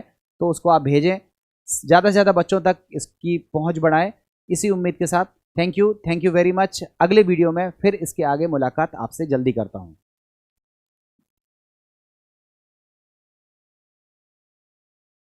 गुड मॉर्निंग स्टूडेंट्स, आप सभी लोगों का आज की प्रैक्टिकल केमिस्ट्री की क्लास में बहुत बहुत स्वागत है। स्टूडेंट्स, जैसा कि हम लोगों ने डिस्कस किया था पिछले वीडियो में, हम लोग प्रैक्टिकल केमिस्ट्री को लेकर के कुछ एक वीडियोस बना रहे हैं, जिसमें प्रैक्टिकल केमिस्ट्री के सारे बेसिक कॉन्सेप्ट जो है वो मैं कवर करने की कोशिश करूँगा। उस प्रैक्टिकल वीडियो के फर्स्ट पार्ट में मैंने आपको सिखाया था कि क्वालिटेटिव एनालिसिस या कहें तो गुणात्मक विश्लेषण क्या होता है। उसके बाद गुणात्मक विश्लेषण के दौरान ही हम लोगों के प्रैक्टिकल का जो फर्स्ट प्रैक्टिकल होता है, जिसमें हमको एक सॉल्ट दिया हो जाता है और हमसे कहा जाता है कि एक अम्लीय मूलक और एक क्षारीय मूलक की पहचान करो। तो हमारा जो बेसिकली उद्देश्य है वो है दिए गए लवण में एक अम्लीय एवं एक क्षारीय मूलक की पहचान करो। इस उद्देश्य की पूर्ति के लिए, मतलब ये जो प्रैक्टिकल है इसको करने के लिए हमें शुरुआती बेसिक नॉलेज होनी ज़रूरी है। हमने आपको उस टॉपिक में बताया था कि लवण क्या होते हैं। आपको पता होगा अम्ल क्षार की क्रिया से लवण बनते हैं, और जब हम लवण को ऑब्जर्व करते हैं तो हम क्या पाते हैं कि लवण जो है वो दो प्रकार के आयनों से मिलकर बना होता है। एक होता है धनायन जो कि क्षार से प्राप्त होता है, उसे हम क्षारीय मूलक कहते हैं या बेसिक रेडिकल्स कहते हैं या भास्मक मूलक कहते हैं। और जो भाग ऋणात्मक होता है वो अम्ल से आता है, जिसे हम अम्लीय मूलक कहते हैं या एसिड रेडिकल कहते हैं। इस एसिड रेडिकल्स के डिविजन्स को हम लोगों ने कल देखा था। हमने आपको बताया था कि हमने इनको 3 ग्रुप्स में बांटा है। ग्रुप नंबर 1 में हम उन रेडिकल्स को रखते हैं जो डाइल्यूट H2SO4 या डाइल्यूट HCl के साथ रिएक्शन करते हैं। उसके बाद कॉन्सेंट्रेटेड H2SO4 के साथ जो रिएक्शन करते हैं उनको हमने ग्रुप नंबर 2 में रखा था। और इसके बियॉन्ड या जिसमें कुछ स्पेशल टेस्ट लगते हैं या जिसकी कैटेगरी में कुछ एक डिफरेंसेस आपको देखने के लिए मिलेंगे, उनको हमने ग्रुप नंबर 3 में रखा हुआ था। तो ग्रुप नंबर 1 के टेस्ट को हम लोगों ने पढ़ना स्टार्ट किया था। ग्रुप नंबर 1 में हम लोगों ने 5 रेडिकल्स को रखा था। उनमें से पहला नाम था कार्बोनेट, दूसरा नाम था सल्फाइड, तीसरा नाम था सल्फाइट, चौथा नाम था नाइट्राइट और पांचवा नाम था एसीटेट। इनमें से हमने दो रेडिकल्स के टेस्ट प्रॉपर तरीके से पढ़ लिए थे। एक का नाम था कार्बोनेट और दूसरे का नाम था सल्फाइड। तो कार्बोनेट में हमने आपको बताया था डाइल्यूट H2SO4 के साथ हम रिएक्शन कराते हैं ऐसे सॉल्ट्स की जिसमें कार्बोनेट मौजूद रहता है। हम देखते हैं कि वहाँ रिएक्शन के बाद कार्बन डाइऑक्साइड गैस निकलती है सनसनाहट के साथ या बुदबुदाहट के साथ, और ये जो कार्बन डाइऑक्साइड गैस रहती है ये रंगहीन गंधहीन रहती है। इस कार्बन डाइऑक्साइड गैस को रिकन्फर्म करने के लिए हमने इसको चूने के पानी में भेजा। चूने के पानी मींस कैल्शियम हाइड्रोक्साइड का जो सोल्यूशन है उसमें भेजा, और अगर विलयन हमारा दूधिया रंग का हो गया, मिल्की हो गया, और वो मिल्की किस वजह से होता है, कैल्शियम कार्बोनेट बनने की वजह से होता है, तो हम ये कंफर्म करेंगे कि हाँ वो गैस कौन सी है, CO2 गैस है। और इस CO2 गैस का बनना इस बात का इंडिकेशन है कि हमारे सॉल्ट में क्या मौजूद है, कार्बोनेट मौजूद है। इसी तरह से हमने सल्फाइड का टेस्ट भी आपको बताया था। आपको बताया था कि जिस सॉल्ट में सल्फाइड मौजूद हो, सल्फाइड मौजूद हो S2-, जिस भी सॉल्ट में सल्फाइड मौजूद हो, हम उसकी रिएक्शन डाइल्यूट H2SO4 के साथ कराते हैं। हमें रोटन एग या सड़े हुए अंडे के समान गंध निकलती है, रंगहीन गैस होती है ये। और अगर ये गैस के संपर्क में हम लोग लेके आए किसको, इस गैस के संपर्क में हम लोग लेके आते हैं लेड एसीटेट से भीगा हुआ फ़िल्टर पेपर। तो लेड एसीटेट से भीगा हुआ जो फ़िल्टर पेपर होता है वो काले रंग का हो जाता है, या फिर सिल्वर नाइट्रेट से भीगा हुआ जो फ़िल्टर पेपर है वो काले रंग का हो जाता है।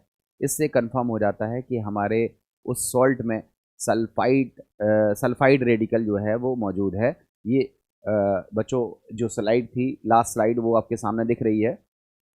इस स्लाइड में आप खुद से देख सकते हैं, ये हमारा कार्बोनेट का टेस्ट है। ये पूरा का पूरा यहाँ से लेके यहाँ तक कार्बोनेट का टेस्ट है, और यहाँ नीचे की तरफ हमारा सल्फाइड का टेस्ट है। मैंने कल इसको डिस्कस कर दिया था। आज हम लोग इसके आगे के टॉपिक पर बात कर रहे हैं। बच्चों, मैं आगे के टॉपिक पर बात करूं उससे पहले मैं एक रिक्वेस्ट छोटी सी करना चाहता हूं। बच्चों, ये बहुत बेसिक चीज़ें हैं, बच्चों को नहीं आती हैं, छोटे छोटे टेस्ट होते हैं, परफॉर्म आप लोग नहीं करते हो, और इवन उसकी केमिस्ट्री भी आपको नहीं डिस्कस की जाती है। तो सभी लोगों को आने वाले समय में इससे रिलेटेड कई सारी समस्याएं प्रोड्यूस होती हैं। आप ध्यान से इन वीडियोस को देखें, ये आपकी फंडामेंटल्स को बहुत स्ट्रॉन्ग करते हैं और कहीं ना कहीं आपको बहुत हेल्प करेंगे। सो इसलिए गैप मत करो और सभी वीडियोस को क्रम से देखना, ठीक है। चलिए, अब हम लोग बिना टाइम वेस्ट किए हुए डायरेक्टली हम लोग टॉपिक की तरफ आते हैं। हमारा जो टेस्ट है वो बेसिकली टेस्ट है हमारा सल्फाइड का। ध्यान से देखना बच्चों, मैं कोशिश कर रहा हूँ कि आपको सारे टेस्ट को बड़े इजीली फॉर्म में समझा ले जाऊँ। देखो, लिखा है टेस्ट ऑफ सल्फाइड।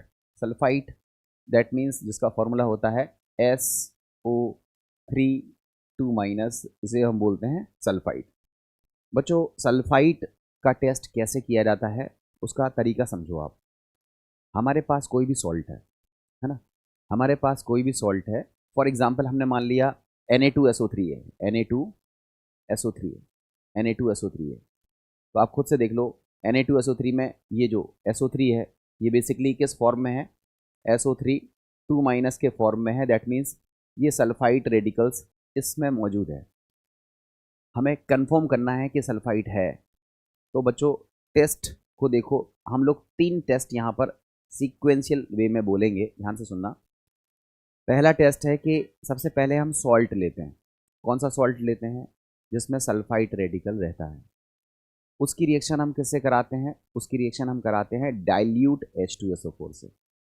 जब हम रिएक्शन कराते हैं तो हमको एक गैस मिलती है जो रंगहीन होती है, मगर इसकी जो गंध है वो जलते हुए सल्फ़र के समान बहुत तीव्र होती है, और बहुत दम घोटने वाली जैसी गंध आपको स्मेल करने के बाद पता चलती है।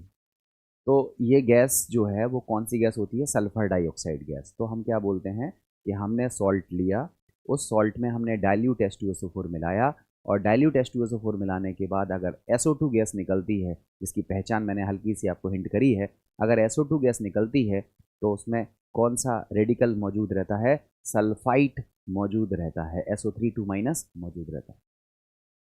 अब बात आती है, वो जो गैस है वो सूंघने में इतनी हार्ड होती है, मतलब उतनी तीव्र गंध होती है दम घुटने वाली होती है कि ज़्यादा गैस सूंघ ली जाए तो फिर आपको नुकसान हो सकता है।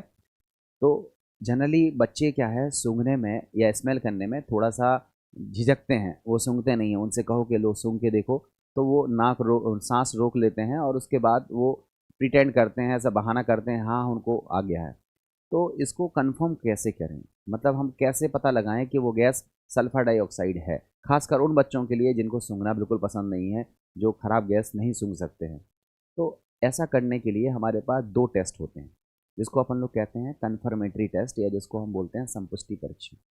कन्फर्मेटरी टेस्ट में क्या होता है कि जो SO2 गैस हमारी निकली हुई है, उस SO2 गैस को हम कहाँ भेजते हैं, चूने के पानी में भेजते हैं। चूने का पानी मतलब कैल्शियम हाइड्रोक्साइड के सोल्यूशन में भेजते हैं। और कैल्शियम हाइड्रोक्साइड के सोल्यूशन में भेजने पर उसका जो कलर है वो कैसा हो जाता है, मिल्की हो जाता है। जैसे कार्बन डाइऑक्साइड का हो जाता था, उसी तरह से इसका भी कलर कैसा हो जाता है, मिल्की हो जाता है। और ज़्यादा मात्रा में अगर हम गैस भेज देंगे तो उसका मिल्की कलर गायब हो जाएगा, जैसे CO2 में हो जाता था। ठीक है, तो यहाँ पर लोग कंफ्यूज हो जाते हैं कि भाई वो गैस फिर CO2 है या फिर वो गैस SO2 है। बेटा CO2 जो गैस थी उसमें कलर नहीं था, उसमें स्मेल नहीं थी, कलरलेस ओडरलेस गैस थी। मगर जो सल्फर डाइऑक्साइड गैस है वो कलरलेस ज़रूर है, मगर इसमें गंध बहुत तीव्र होती है। तो एक तो गंध, और दूसरा ये कन्फर्मेटरी टेस्ट के चूने के पानी में भेजने पर इसका जो कलर है वो कैसा हो जाता है, मिल्की हो जाता है, दूधिया हो जाता है। क्यों हो जाता है, तो आपको आंसर याद रखना है, कैल्शियम सल्फाइड बनने की वजह से इसका जो कलर है वो मिल्की हो जाता है, और कैल्शियम बाइसल्फाइड बनने की वजह से इसका जो मिल्की कलर है वो क्या हो जाता है, गायब हो जाता है। तो बच्चों ये टेस्ट आपको लर्न करने हैं कि ऐसे किया जाता है, करके देखेंगे तो हम लोगों को और बेहतर चीज़ें क्लियर हो जाएंगी। वैसे जो उसकी केमिस्ट्री है वो मैं अभी डिस्कस कर रहा हूँ बोर्ड पर, स्लाइड पर, बट ये एक टेस्ट है जिससे हम कंफर्म कर सकते हैं कि वो जो SO2 गैस निकल रही थी वो गैस डेफिनेटली कौन सी गैस थी, SO2 ही थी। इसको हमने चूने के पानी में भेज करके इसको कंफर्म कर लिया। अब हमारी बात आती है कि क्या कोई और टेस्ट नहीं है, क्योंकि इस टेस्ट में तो हमें कन्फ्यूज़न हो रही है कि कार्बन डाइऑक्साइड भी तो मिल्की कलर बना रही थी, और उसके लिए भी हमने देखा था कि अगर एक्सेस में CO2 गैस को पास करें तो मिल्की कलर गायब हो जाता है। तो बच्चों इसका एक और बेहतरीन टेस्ट है और शानदार टेस्ट है, इवन सिंपल टेस्ट है। टेस्ट क्या है कि हम लोग एक फ़िल्टर पेपर लेंगे, उस फिल्टर पेपर में हम दो चीज़ें मिलाएंगे। पहली चीज़ क्या मिलाएंगे, पोटेशियम डाइक्रोमेट को पानी में घोल देंगे। थोड़ा सा पोटेशियम डाइक्रोमेट हम टेस्ट ट्यूब में लेंगे और थोड़ा सा उसको घोल देंगे, शेक कर देंगे। तो पोटेशियम डाइक्रोमेट को घोल दिया, थोड़ा सा विलयन उस फिल्टर पेपर पर गिरा दिया, तो फिल्टर पेपर का जो फिल्टर पेपर है वो पोटेशियम डाइक्रोमेट से कवर्ड हो गया। मतलब उस फिल्टर पेपर पर क्या लग गया, पोटेशियम डाइक्रोमेट लग गया, K2Cr2O7 लग गया। थोड़ा सा H2SO4 भी लो और वो भी उसमें गिरा दो। तो अब हम कहेंगे हमारे फिल्टर पेपर में दो चीज़ें लग चुकी हैं। पहली चीज़ लगी है पोटेशियम डाइक्रोमेट और दूसरी चीज़ क्या लगी हुई है, H2SO4। अब इस फिल्टर पेपर को आप उठाओ, कहाँ से पकड़ना है, जहाँ पर आपने K2Cr2O7 और H2SO4 नहीं गिराया है। ऐसा समझो ये हमारे पास फिल्टर पेपर है, इसके इतने हिस्से में आपने क्या गिरा दिया, इतने हिस्से में क्या गिरा दिया, K2Cr2O7, और इतने हिस्से में ही क्या डाल दिया, थोड़ा सा H2SO4। बाकी ये वाला हिस्सा क्या है, अभी साफ सुथरा है। तो आप इस फिल्टर पेपर को यहाँ से पकड़ो और इसको कहाँ पर रखो, आप अपनी परख नली या जो टेस्ट ट्यूब है उसके ऊपर इसको रख दो। और परख नली में ऑलरेडी क्या मौजूद है, परख नली में मौजूद क्या है, सोडियम सल्फाइड या कहें तो कोई भी सॉल्ट जिसमें सल्फाइड मौजूद है। और उसमें क्या डाल रखा है आपने, H2SO4 डाल रखा है, डाइल्यूट H2SO4 डाल रखा है। तो जब इसमें से आप देखोगे कौन सी गैस निकलेगी तो आप कहोगे सर इसमें तो SO2 गैस निकलेगी। तो वो जो SO2 गैस है जब इस कांटेक्ट में आएगी, इसके कांटेक्ट में आएगी, तो कांटेक्ट में आने के बाद हम क्या देखेंगे कि इस फिल्टर पेपर का कलर हरा हो गया, ग्रीन हो गया। K2Cr2O7 जो है वो ऑरेंज कलर का होता है, नारंगी रंग का होता है। तो पहले फिल्टर पेपर का जो कलर था वो हल्का नारंगी था, मगर जब इसमें से SO2 गैस निकली टेस्ट ट्यूब से और उसने फिल्टर पेपर के कांटेक्ट में जब वो आई तो एक रिएक्शन हुई, और रिएक्शन के बाद क्या प्राप्त हुआ, क्रोमियम सल्फेट की प्राप्ति हुई। और हमारे फिल्टर पेपर का जो कलर है वो कैसा हो गया, ग्रीन हो गया, हरा हो गया।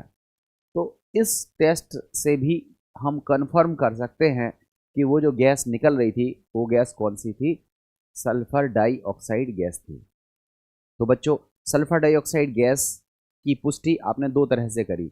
या तो आपने चूने के पानी में भेज दी तो पानी का रंग दूधिया हो गया, और ज़्यादा मात्रा में भेज दी तो दूधिया कलर गायब हो गया। या तो इस तरह से टेस्ट करो।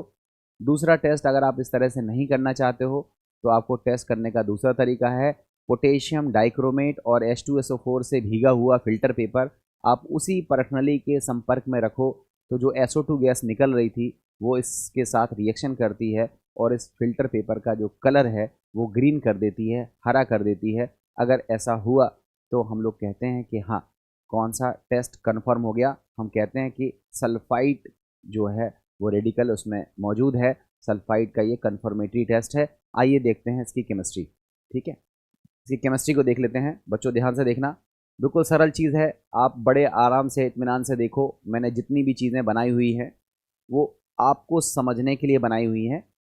मैं मान के चल रहा हूँ कि आप ही लोगों के हिसाब से मुझे इसको बताना था। देखो ध्यान से देखना, ये हमारा रिएक्शन है। ये देखो हमारे पास सॉल्ट है, इस सॉल्ट का नाम हमने कौन सा ले लिया, Na2SO3। ठीक है, इस सॉल्ट में हमने क्या मिलाया, डाइल्यूट H2SO4। मिलाने के बाद कौन सी गैस निकली, CO2 gas, sorry SO2 gas. इस SO2 गैस का कलर कैसा होता है, तो आप कहोगे कलरलेस होती है, रंगहीन होती है। और इसकी जो स्मेल है वो बहुत तीव्र गंध होती है, पंगेंट स्मेल होती है।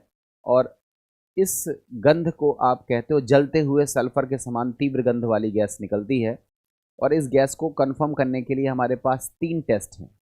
टेस्ट नंबर 1, जिसमें देखो हमने किसका यूज़ किया, लाइम वाटर, जिसका सूत्र होता है कैल्शियम हाइड्रोक्साइड। इसका कलर कैसा हो जाता है, मिल्की। आप इसी गैस को टेस्ट करने के लिए दूसरा टेस्ट यूज़ कर सकते हो, टेस्ट नंबर 2। टेस्ट नंबर 2 में हमने क्या यूज़ किया, अम्लीय, H+ लिखा हुआ है ना, दैट मीन्स अम्लीय potassium dichromate, acidic potassium dichromate, जिसका कलर कैसा होता है, ऑरेंज। और जब ये गैस इस ऑरेंज कलर के फिल्टर पेपर, FP मतलब फिल्टर पेपर के कांटेक्ट में आती है, फिल्टर पेपर का कलर कैसा हो जाता है, ग्रीन हो जाता है। ये 2 टेस्ट मैंने आपको अभी हाल बताए। एक तीसरा टेस्ट भी लिखा हुआ है कि अगर इस SO2 गैस के कांटेक्ट में हम क्या लाते हैं, एसिडिक अम्लीय पोटेशियम परमैंगनेट, अम्लीय पोटेशियम परमैंगनेट को लेके आते हैं। पोटेशियम परमैंगनेट आप सभी लोगों को पता है, जिसको हम लाल दवा के नाम से जानते हैं। इसका जो रंग होता है लाल बैंगनी मिक्सचर रहता है, मतलब फिल्टर पेपर का कलर कैसा रहता है, पर्पल। जब हम फिल्टर पेपर पर क्या डालते हैं, KMnO4 का घोल और थोड़ा सा H2SO4, तो फिल्टर पेपर का कलर कैसा था, पर्पल।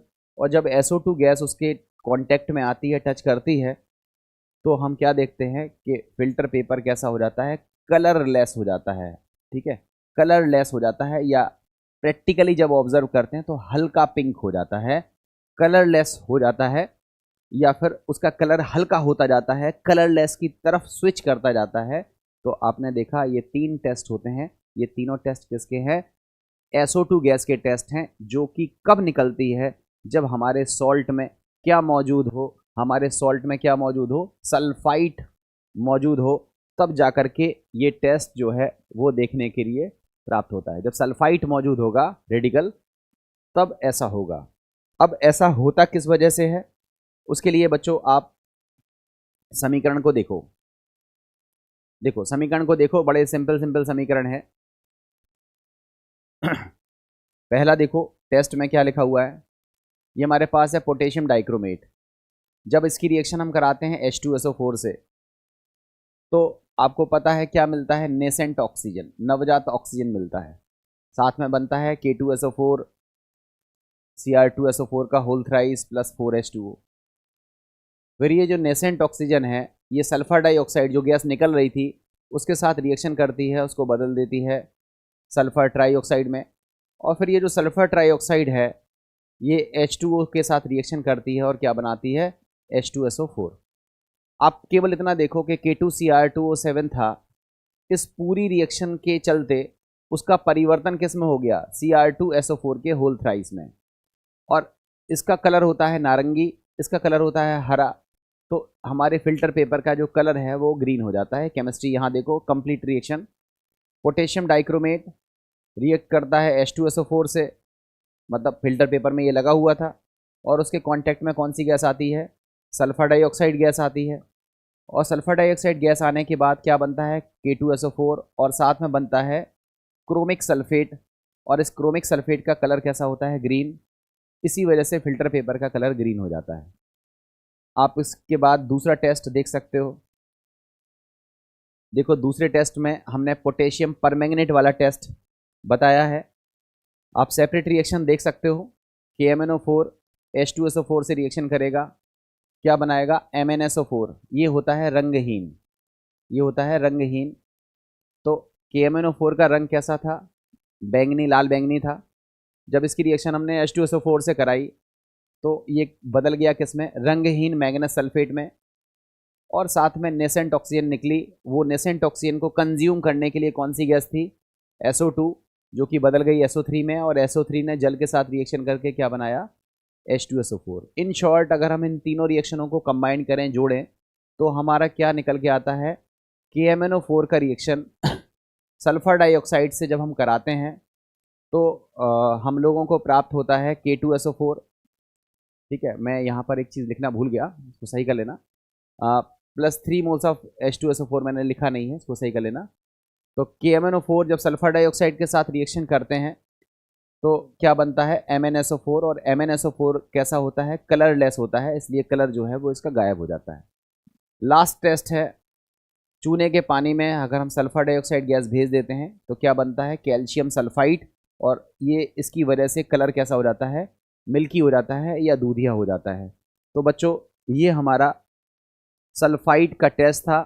सभी बच्चे ध्यान से इस टेस्ट को सीख लेंगे और समझ लेंगे। इसकी केमिस्ट्री मैंने बता दी है, बाकी जब आपसे पेपर में पूछा जाए कि सल्फाइड का टेस्ट बताओ तो आप बता सकते हो। इवन आप बहुत अच्छे से इसको डिस्कस कर सकते हो और किसी भी लेवल पर आप इसको एक्सप्लेन कर सकते हो। बहुत सारे इंटरव्यूज़ वगैरह में भी आपसे ये सब चीज़ें पूछी जाती हैं, तो आप आराम से इस चीज़ को बता ले जाओगे। ठीक है, तो उम्मीद कर रहा हूँ कि आपको सल्फाइड का टेस्ट समझ में आ गया होगा।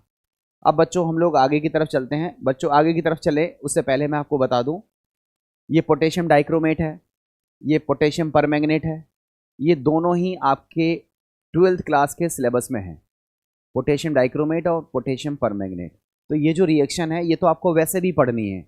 आप जब कहाँ पर पढ़ोगे, डी और एफ ब्लॉक में, तो पोटेशियम डाइक्रोमेट और पोटेशियम परमैंगनेट की रिएक्शंस आपको पढ़नी ही पड़ेंगी, वो तो पूछी ही जाती है। तो आपको इन रिएक्शनों को लर्न करना पड़ेगा, परेशान मत हो, लर्न करना ही पड़ेगा। अगर आप अच्छे बच्चे हैं और किसी एग्ज़ाम में बहुत अच्छे मार्क्स लाने की तैयारी कर रहे हैं तो आप कोई भी चीज़ छोड़ के नहीं चलते हो, तो आपको ये चीज़ें तो वैसे भी पढ़नी ही पड़ेंगी। तो इसको बोलते हैं टेस्ट ऑफ सल्फाइड, जहाँ हम सल्फाइड का परीक्षण पढ़ते हैं। तो बच्चों हम लोगों ने 3 टेस्ट पढ़ लिए। कार्बोनेट का टेस्ट हमारा हो गया, हमारा टेस्ट सल्फाइड का हो गया, और अब टेस्ट हमारा सल्फाइड का हो गया। अब बच्चों हमारा नेक्स्ट टेस्ट है, अगला टेस्ट है, उस अगले टेस्ट को आप देखो। टेस्ट हमारा है एसीटेट का। बच्चों ध्यान से देखना, ये हमारा टेस्ट है एसीटेट का। ये सिंपल टेस्ट होता है, एसीटेट का टेस्ट है, ये सिंपल टेस्ट है और ये आपको बड़े आसानी से समझ में आ जाएगा। ये हमारा टेस्ट है एसीटेट का। देखो एसीटेट सबसे पहले याद रखो, ये हमारा होता है CH3 COO-, इसको पढ़ा जाता है एसीटेट। क्या पढ़ते हैं इसको, एसीटेट। इसका टेस्ट कैसे किया जाता है, इसके स्टेप समझो। देखो बच्चों, 2 टेस्ट हम किसी भी रेडिकल का करते हैं। एक को बोलते हैं प्राइमरी टेस्ट, या जिसको बोलते हैं प्राथमिक परीक्षण, और दूसरा होता है कन्फर्मेटरी टेस्ट, जिसमें हम बोलते हैं संपुष्टि परीक्षण। प्राइमरी टेस्ट में हम लोग क्या करते हैं, पहले सॉल्ट लेते हैं जिसमें क्या मौजूद होता है, एसीटेट मौजूद होता है, और जिसमें एसीटेट मौजूद है हम उसकी रिएक्शन करते हैं डाइल्यूट H2SO4 से, या कहें तो डाइल्यूट HCl से। जब हम ये रिएक्शन करते हैं तो हमें एक गैस निकलती प्रतीत होती है, मतलब कलर तो उसमें नहीं होता है, रंग तो उसमें नहीं होता है, तो गैस तो कलरलेस होती है, मगर उसकी जो स्मेल होती है वो सिरके के समान होती है। तो सिरके के समान गंध वाली अगर गैस निकलती है तो हमारा प्रिडिक्शन होता है यार ये सिरके जैसी गंध तभी आ रही है जब इसमें से क्या निकल रहा होगा, एसिटिक अम्ल बाहर निकल रहा होगा। तो जब हम एसीटेट मूलक वाला कोई सॉल्ट डाइल्यूट H2SO4 के साथ रिएक्ट कराते हैं तो एसिटिक अम्ल बनने की वजह से सिरके जैसी गंध महसूस होती है। हमें समझ में आता है कि डेफिनेटली इसमें क्या होना चाहिए, एसीटेट मौजूद होना चाहिए। अब केवल इतने से हम कंफर्म नहीं करते हैं कि हाँ उसमें एसीटेट है। प्रिडिक्शन हमारा है 99%, हम श्योर होते हैं कि हाँ हो ना हो इसमें एसीटेट रेडिकल मौजूद है, मगर इसको हम रिकन्फर्म करने के लिए क्या करते हैं, इसको रिकन्फर्म करने के लिए हम क्या करते हैं कि वही जो एसीटेट वाला सॉल्ट था उस सॉल्ट को हम पहले डिसॉल्व कर देते हैं, पानी में घोल देते हैं। जब वो घुल गया, अब उस घुले हुए सॉल्यूशन में हम मिलाते हैं न्यूट्रल FeCl3, उदासीन FeCl3। अब बात आती है सर वो ये उदासीन FeCl3 हम कैसे बनाते हैं।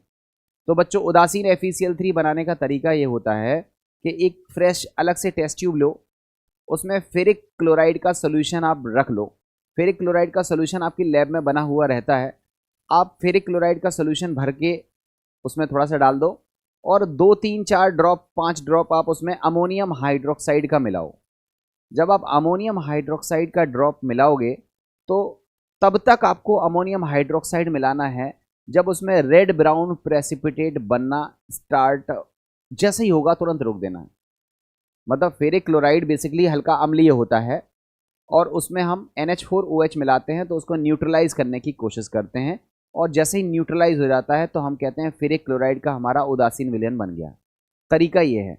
कुछ लोग क्या करते हैं फेरिक क्लोराइड में एक्सेसिव वाटर मिला देते हैं तो भी वो कहते हैं कि हमारा न्यूट्रल FeCl3 बन गया। वो दोनों तरीके से रिजल्ट आता है। फेरिक क्लोराइड का हमने उदासीन विलयन बनाया और उसको किस में डाल दिया, उसको डाल दिया एसीटेट मूलक वाले सॉल्ट के एक्वस सॉल्यूशन में, जलीय विलयन में। और जैसे ही हम डालेंगे हम क्या देखेंगे, रेड कलर आ जाएगा, ब्लड रेड कलर आ जाएगा फेरिक एसीटेट का। फेरिक एसीटेट बन जाएगा और फेरिक एसीटेट का रेड कलर आ जाएगा, ब्लड रेड कलर आ जाएगा। और ब्लड रेड कलर का बनना इस बात की पुष्टि है, कंफर्मेशन है कि उसमें कौन सा रेडिकल मौजूद होता है, एसीटेट रेडिकल उसमें मौजूद होता है। तो मुझे लगता है ये पार्ट भी आपको समझ में आ गया होगा। रिएक्शन देखते हैं, समझ में आ जाएगा। देखो हमने क्या किया, हमने सॉल्ट लिया, सॉल्ट में क्या मिलाया, डाइल्यूट H2SO4, रिएक्शन हुई। रिएक्शन से कौन सी गैस निकली, CH3COOH, जिसकी कलर तो कुछ था नहीं, कलरलेस थी, मगर इसकी जो गंध थी विनेगर के समान थी, सिरके के समान थी। और इसका कांटेक्ट जब किससे हुआ, न्यूट्रल FeCl3 से, उदासीन FeCl3 से। तो उदासीन FeCl3 की 2-3 बूंद हमने जब इसमें डाली तो कैसा कलर आया, ब्लड रेड कलर आया, लाल रंग का कलर डेवलप हुआ। और आपने कंफर्म कर दिया कि इसमें क्या मौजूद है, इसमें मौजूद है CH3COO-, दैट मीन्स एसीटेट इसमें कंफर्म है। ठीक है। अब आपकी जानकारी के लिए कुछ चीज़ें लिखी हुई हैं। उदासीन FeCl3 का विलयन कैसे बनाया जाता है। देखो बच्चों क्या लिखा है, FeCl3 विलयन में NH4OH बूंद बूंद करके मिलाते हैं। जैसे ही लाल भूरे रंग का अवक्षेप बनना आरंभ हो, अमोनियम हाइड्रोक्साइड को मिलाना बंद कर देते हैं, विलयन को फिल्टर कर लेते हैं। और जो फिल्ट्रेट होता है, जो छनित्र होता है, उसे ही क्या कहते हैं, उदासीन FeCl3 कहते हैं। ये उदासीन FeCl3 एसीटेट मूलक से रिएक्शन करता है और क्या बनाता है, फेरिक एसीटेट का रेड कलर का विलयन बनाता है। और रेड कलर का विलयन बनना, ब्लड रेड कलर का विलयन बनना, इस बात का कंफर्मेशन है कि इसमें कौन सा रेडिकल मौजूद है, इसमें मौजूद है एसीटेट मौजूद है। ये बच्चों हमारा एसीटेट का टेस्ट हो जाता है। तो बच्चों आपने 4 टेस्ट पढ़ लिए, कार्बोनेट, सल्फाइड, सल्फाइट और एसीटेट। सभी बच्चे बताएं कि उनको इस टेस्ट में कोई दिक्कत तो नहीं है, हो जाएगा, यहाँ पर कंफर्म ज़रूर कर दें। अब हम एक लास्ट टेस्ट पढ़ते हैं। तो ग्रुप नंबर 1 के पांचों रेडिकल्स के टेस्ट आपको परफॉर्म करना आ जाएंगे, आप परफॉर्म करेंगे, आपके रिजल्ट भी आएंगे, और अगर आपसे कोई पूछता है तो भी आप उसको फटाफट बता ले जाएंगे। ठीक है, तो आइए हम लोग लास्ट टेस्ट की तरफ आगे बढ़ते हैं और लास्ट टेस्ट हम लोग देखते हैं। बच्चों, अब हमारा जो नेक्स्ट टेस्ट है उसको बोलते हैं टेस्ट ऑफ नाइट्राइट। नाइट्राइट का फॉर्मूला होता है NO2 माइनस। क्या होता है? NO2 minus. ये सरल टेस्ट है, इसको नाइट्राइट पढ़ते हैं।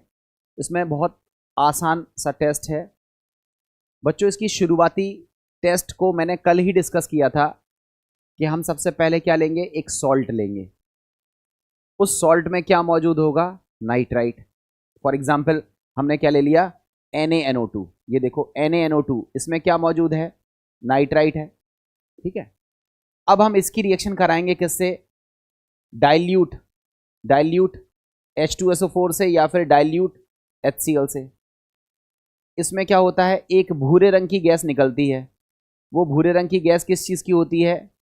NO2 गैस होती है। भूरे रंग की कौन सी गैस निकलती है? NO2 गैस निकलती है। तो कलर देख करके अनुमान लग जाता है कि हो ना हो उसमें कौन सा रेडिकल मौजूद है? NO2 minus. मगर इसको रिकन्फर्म करने के लिए कि वाकई में ये गैस NO2 की है या नहीं है, इसको रिकन्फर्म करने के लिए हम लोग क्या करते हैं, ये जो गैस जब निकलती है, इस गैस के कांटेक्ट में हम एक फ़िल्टर पेपर लेके आते हैं। फ़िल्टर पेपर में दो चीज़ें मौजूद होती हैं। एक होता है पोटेशियम आयोडाइड का सॉल्यूशन डाल देते हैं थोड़ा सा, और दूसरा स्टार्च उसमें डाल देते हैं। तो दो चीज़ें मिक्स रहती हैं, पोटेशियम आयोडाइड और स्टार्च का सॉल्यूशन मिक्सचर आप फिल्टर पेपर पर डाल देते हो। फिल्टर पेपर को उठाते हो और किस गैस के कांटेक्ट में लाते हो? इस NO2 गैस के कांटेक्ट में लाते हो। जैसे ही आप NO2 गैस के कांटेक्ट में आप वो फिल्टर पेपर लेके आते हो, आप देखते हो कि जो फिल्टर पेपर है उसका जो कलर है वो नीला हो गया। तो नीले रंग का फिल्टर पेपर होना इस बात का इंडिकेशन है कि वो गैस कौन सी है? NO2 गैस है। बच्चों, ऐसा नहीं है कि नीले रंग का फिल्टर पेपर और किसी चीज़ से नहीं होता है, और भी चीज़ों से हो जाता है। बट दो अनुमान लगे, एक तो भूरे रंग की गैस निकली, वो भूरे रंग की गैस अपने आप में एक यूनिक टेस्ट है NO2 माइनस का, मगर उसको रिकन्फर्म करने के लिए हमने स्टार्च और पोटेशियम आयोडाइड के मिक्सचर से भीगा हुआ फिल्टर पेपर टच कराया, तो उस फिल्टर पेपर का जो कलर है वो नीला हो गया। क्यों हो गया? उसका तरीका देखो, मेथड देखो, रिएक्शन देखो, समझ में आएगा। देखो, हमारे पास सॉल्ट था, हमने डाइल्यूट H2SO4 मिलाया, यहाँ से रिएक्शन के बाद गैस निकली। गैस थी कैसी? भूरे रंग की गैस थी, तीव्र गंध वाली। इसके कांटेक्ट में हमने क्या लेके आए? पोटेशियम आयोडाइड और स्टार्च से भीगा हुआ फिल्टर पेपर, और हमारा जो कलर है वो कैसा हो गया? ब्लू ब्लैक हो गया, नीला काला हमारा कलर हो गया। और इस कलर का डेवलप होना इस बात का कंफर्मेशन है कि हमारे में कौन सा रेडिकल मौजूद होता है? NO2 माइनस मौजूद होता है। तो बच्चों, इसकी केमिस्ट्री देखो। NO2 गैस जो निकल रही थी, ये पहले पोटेशियम आयोडाइड के साथ रिएक्शन करती है, रिएक्शन करके उसे I2 में ऑक्सीडाइज कर देती है, और ये जो I2 गैस है वो स्टार्च के साथ रिएक्शन करके कौन सा कलर डेवलप करती है? नीला। जब बहुत ज़्यादा गहरा नीला रंग होता है तो वो काला जैसा प्रतीत होता है, इसलिए किताबों में ब्लू ब्लैक कलर आपका दिखा दिया रहता है। वो ब्लू ब्लैक कलर का मतलब है कि इतना गहरा डार्क नीला रहता है कि वो काले जैसा प्रतीत होता है, और इस टेस्ट को अपन लोग कहते हैं नाइट्राइट का टेस्ट। तो बच्चों, आपने देखे सारे टेस्ट, जिसमें ग्रुप नंबर 1 के टेस्ट मैंने शामिल किए। हमने ग्रुप नंबर 1 में क्या किया? सॉल्ट लिया और उसका रिएक्शन किससे कराया? डाइल्यूट H2SO4 से। अगर कार्बोनेट होगा तो गैस कौन सी निकलेगी? CO2। अगर सल्फाइड होगा तो गैस कौन सी निकलेगी? H2S। अगर सल्फाइट मिलेगा तो गैस निकलेगी SO2। अगर सिरके जैसी गंध वाली गैस निकलती है तो वो बताएगा एसीटेट के बारे में, और भूरे रंग की गैस अगर निकलती है तो बताती है वो नाइट्राइट के बारे में। तो बच्चों, ये टेस्ट थे ग्रुप नंबर 1 के टेस्ट। अब बच्चों हम लोग ग्रुप नंबर 2 के टेस्ट को नेक्स्ट वीडियो में कवर करेंगे। आप सभी लोग इतने टेस्ट को अच्छे से पढ़ लीजिए, टेस्ट को थोड़ा सा लिख लीजिए, जिससे आपको टेस्ट और उसकी केमिस्ट्री समझ में आ जाए। उसके बाद लैब में जा कर के आप अपने प्रैक्टिकल्स कर सकते हैं, तो आपको रिज़ल्ट समझ में और अच्छे तरीके से आएंगे। और अभी जब मैं आपको प्रैक्टिकल कैसे लिखे जाते हैं उसका तरीका बताऊंगा, तो उस लिखे हुए सेगमेंट को भी समझने में आपको बड़ी आसानी रहेगी। तो मैं उम्मीद करूंगा कि आप लोग वीडियो को, जो सीरीज़ चल रही है, सीरीज़ को ब्रेक नहीं करोगे। कुछ ही वीडियोज़ में मैं एसिड और बेसिक रेडिकल्स की कंप्लीट केमिस्ट्री डिस्कस कर दूंगा और आपको फिर कोई दिक्कत नहीं होगी इस प्रैक्टिकल्स को समझने में। तो उम्मीद कर रहा हूँ आज का वीडियो आपको अच्छा लगा होगा। अपने दोस्तों तक इसको ज़रूर पहुँचाएँ। अपने जो टीचर्स अगर मेरे इस वीडियोस को देख रहे हैं, तो मैं उनसे रिक्वेस्ट करूंगा कि आप अपने स्टूडेंट्स तक भी इनको ज़रूर पहुंचाएं, उनको बेसिक केमिस्ट्री समझने में मदद मिले। और फिर जब आप उनको लेबोरेटरी में प्रयोग कराएं तो बच्चे आसानी से इसको सीख सकें। इसी उम्मीद के साथ थैंक यू वेरी मच।